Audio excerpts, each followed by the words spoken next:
Hola, ¿qué tal? Muy buenas. En este vídeo vamos a ver cómo podemos activar copiar y pegar en las páginas web, es decir, cuando estamos navegando por internet con Microsoft Edge.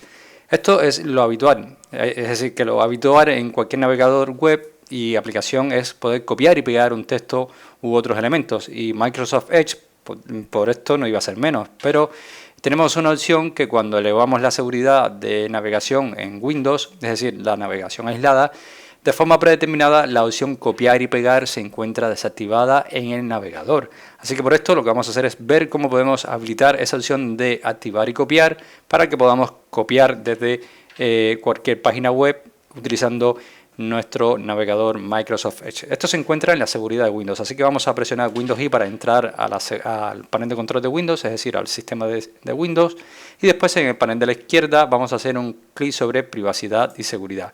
Una vez que estamos aquí, verás que tienes aquí seguridad de Windows y entraremos aquí a la seguridad de Windows. Después tenemos otra categoría llamada control de aplicaciones y exploradores.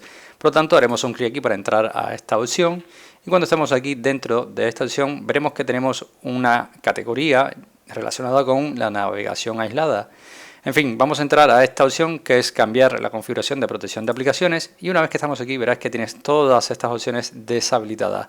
Por lo tanto, lo que vamos a hacer para poder copiar y pegar, es decir, lo que te decía anteriormente al principio del vídeo, es habilitar este interruptor. ¿Para qué? Para que el sistema operativo nos permita, a través de nuestro navegador Microsoft Edge, poder hacer copias y pegarlas directamente desde donde queramos hacia donde lo deseemos, ¿no?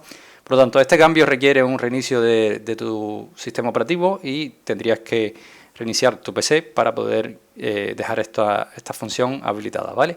Así que nada, espero que este vídeo te haya gustado, te haya ayudado, y si es así, como siempre te digo, te invito a que me dejes tu like, suscríbete a nuestro canal y por supuesto nos vemos en un siguiente vídeo. Hasta luego.